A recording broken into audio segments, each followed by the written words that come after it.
Javier, que te puso otro apellido. Te puso otro apellido. No, Llamé al presidente. El presidente que no quiere hablar. Llamó al presidente y entonces el presidente se queda ahí, en la sombra y nos habla Luis Javier del Val. Buenos días. Primeramente agradecer al G13, liderado por Fernando, que ha traído una maravillosa iniciativa para dimensionar un queso que bien lo merece, uno de nuestros quesos más ancestrales, uno de nuestros quesos emblema de nuestra gastronomía y por tanto merecedor del mayor de los esfuerzos posibles. De la hermandad, que ya son 44 años, que son los que han tirado durante estos años, no existía obviamente la denominación de origen, y el Azogalpítur, si está en el mapa de Asturias y de España, en gran parte es por el trabajo que ha hecho la hermandad desde sus inicios. Tierra Astur siempre un cómplice necesario e imprescindible y siempre a disposición. Y para el Círculo, pues para el Círculo es un motivo de enorme satisfacción.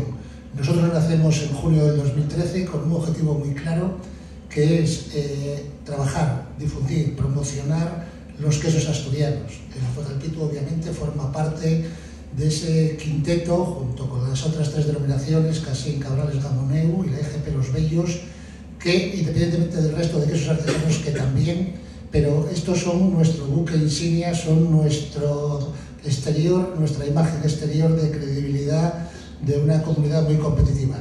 Y nacemos con una vocación diferente, y esa diferente es apostar por la versatilidad de los quesos en la cocina. Nos reunimos mensualmente, excepto los meses de julio, agosto y diciembre, en torno a un queso, varios quesos elaborados en ese mismo, con platos en torno a los mismos. Son ya 93 reuniones, más de 280 elaboraciones con quesos. Por tanto, auspiciamos la creación y somos los coordinadores de la cocina con queso Casín, del certamen del queso Casín, y cuando el año pasado se nos tendió la mano para poder colaborar con el G13 en el concurso de la Azogalpítur, pues bueno, obviamente, ojos cerrados y a trabajar, que fue lo que hicimos en la primera edición. Volveremos a trabajar en esta segunda edición y apostar porque tendrá, o esperemos, una muy larga vida, tanto el concurso como la Azogalpítur. Muchas gracias.